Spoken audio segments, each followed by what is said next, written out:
Hey everybody, I am John Barker, and in today's episode of Here to Record Show and Tell, we're taking a look at the ATEM Television Studio HD. This is a HD switcher with a built-in hardware panel on the front here, you can see. And yeah, let's go around the device and take a close look at it first of all.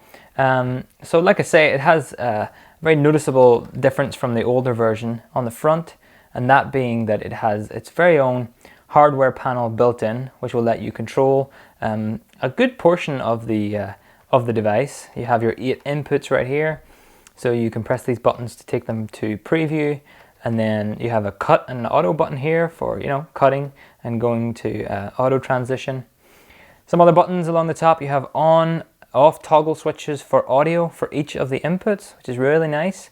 And then you have audio follow video settings, or a button for each input for audio follow video. And just below that, you can just about see in the shot there, you have 4 little LEDs which will indicate the audio level for each of the inputs as well. Just to the left of all that is a microphone input. That's for use with talkback to camera operators and stuff. And then you have headphones, and that will allow you to hear those camera operators and also hear the program audio coming out of the ATEM switcher as well. Moving over here, we have a few other buttons above the cut and auto, those being media player 1 and 2 buttons, where you can take those to preview and then cut to take them to program. You have a DSK1 mix button, which will actually bring your downstream Gear 1 on air and then off air with a mix transition. And then finally a fade to black button that'll just fade to black at the end of your show if you want to do that.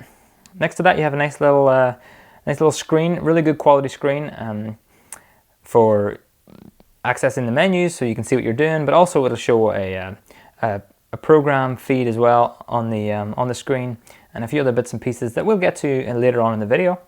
Then you have a little dial just to navigate the menus, and it also can be used to turn the audio up and down as you go along your show.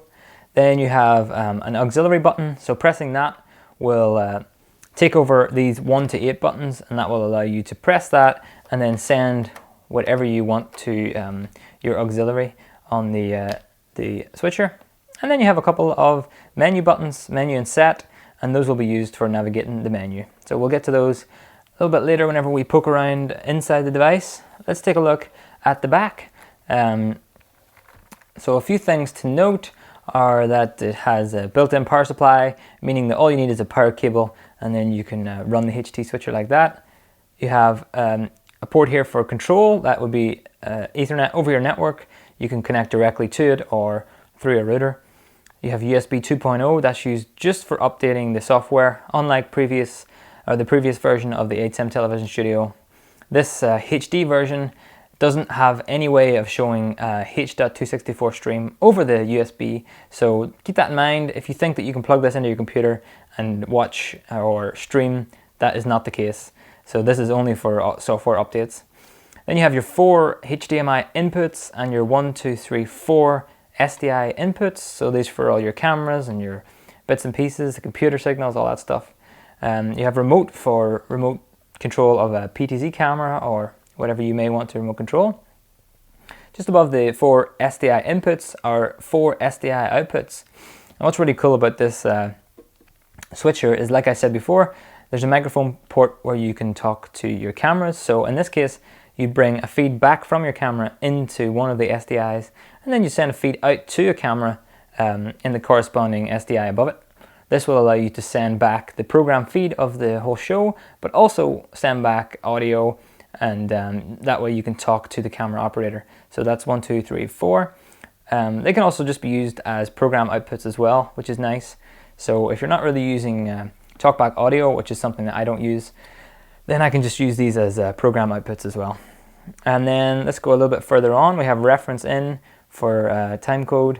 We have a program SDI, so that's the main feed of your whole program. And something to note here is that there's no HDMI program output. There's only SDI program output. This can be kind of fixed by buying the HyperDeck Studio Mini, something that you might buy along with this. The two items kind of go well together. That's the SD card recorder what happens is if you loop your program output into the HyperDeck Studio Mini for recording, then there's a HDMI output on that, which is a program output. So if you really are struggling, you really need that HDMI output, you can either do an SDI HDMI converter box, or you can use the HyperDeck Studio Mini, which you may have already bought or are planning to buy alongside the switcher here. So continuing the rest of the way around, you have one auxiliary port coming out of SDI there, and you control that from the front like I showed you. And there's also a multi-view SDI and a multi-view HDMI, which is really nice to have. And then you have your analog audio in, 2 channels, and that way you can put the audio into your ATEM switcher directly. So that's a full tour of the device itself, but why don't we just switch it on and let's take a closer look at a few other bits and pieces that are cool about the ATEM Television Studio HD. So we're back, I've got it turned on, and the first thing you'll probably notice is there's a little bit of a noise to it. And that's another way that it differs from the previous model. It has a fan built in where it's sucking air in one side and blowing it out the other side, so that it's not passive cooling like before, but it's actually actively keeping itself cool. And every once in a while you may hear the fan kick in and just, keep things cooled down. If you're sitting this close to it with a microphone on, you're going to pick it up. That's just something that happens, right?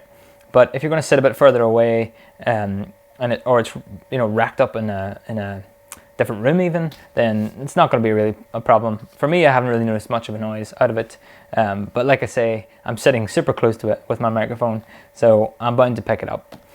Other than that, let's just have a little poke around. This is one of the best parts for me, is just messing with these buttons and watching all the lights change. That's one of the interesting things about new gear.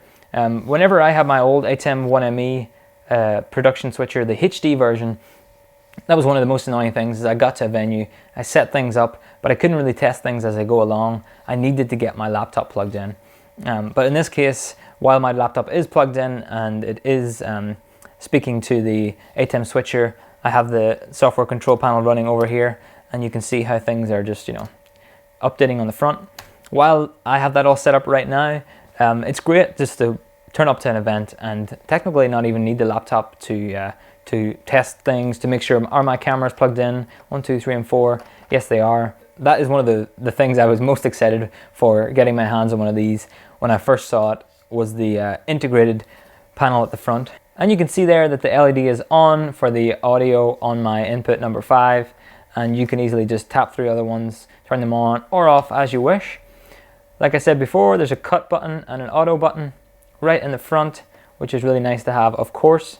Fade to black and all the other stuff I mentioned before. And then you have your menu system, and you can just about see there on the screen as I flick through a few things. You have settings for your media players, for your audio mixer, for your headphones, and other settings just for the basic setup of the device. I'm not going to go through all those right now. There's a manual online that you can learn all the bits and pieces in there. But it's nice to have the ability to control all that stuff, again, without needing your laptop connected to the ATEM. And that just brings me to the pros and the cons of this device.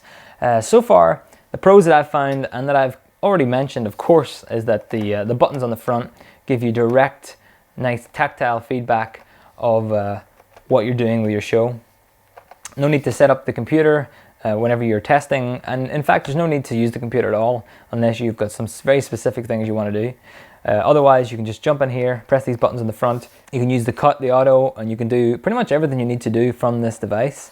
With the screen attached, you can also, technically you could do the whole show just with this tiny little screen. You might want to bring a big monitor with you for the multi-view, but it really is like a nice all-in-one device, minus a way of recording, but we'll get to the recorder in a different video. Another great thing about it is this small design.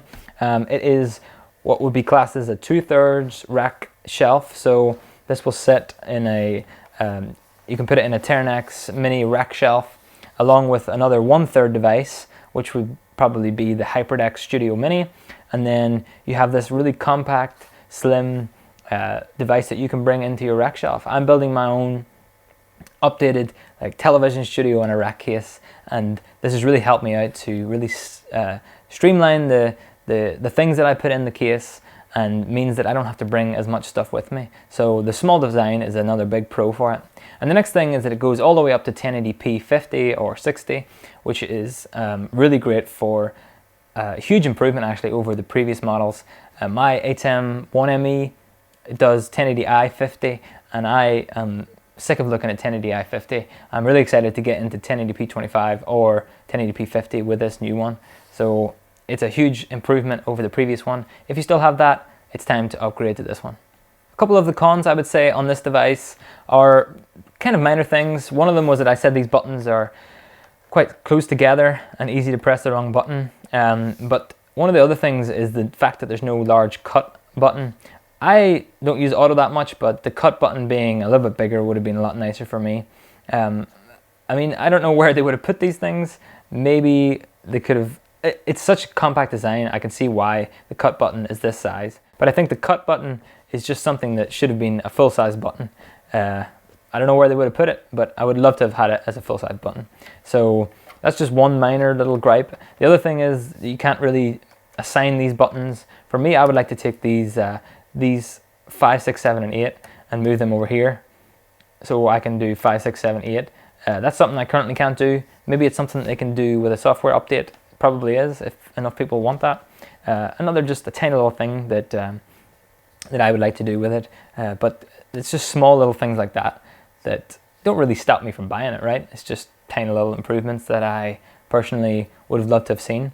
Otherwise, so far it's worked really well for me. I've been very happy with it, and I don't have many other cons, although if any other ones come up, I'll be sure to let you know. In terms of price, let's have a little look. The price of this thing is around £750, €850, $950. That includes VAT, so you probably see some different prices out there. It's really, really inexpensive, and funny enough, the HyperDeck Studio Mini recorder that you may want to put on the side of it is almost as expensive, so it just shows how inexpensive this full hardware switching device is with a panel on the front. The next step up to this one would be the Television Studio Pro HD, which is got a whole lot more buttons. You got your controls for pretty much everything you could think of. So if that's something you're really into, for me, doing a lot of traveling, this light, small design is perfect. But if you want to get really, if you're in a venue and you get to stay there all the time, then that might be something for you to take a look at. Like I said, we'll come to the HyperDeck Studio Mini next week, which is a recorder which sits nicely beside this one, and we'll let you record the program as well. So that does it for the ATEM Television Studio HD. We'll have a few more videos coming up in the future all about how this works and a few bits and pieces about that kind of stuff. Let me know in the comments if you have any questions or any specific things that you can't quite figure out or you want to know, or even if you bought one yourself. I'd love to know what you bought and what you're doing with it. So thanks for watching, and I'll see you again in the next episode. Bye bye.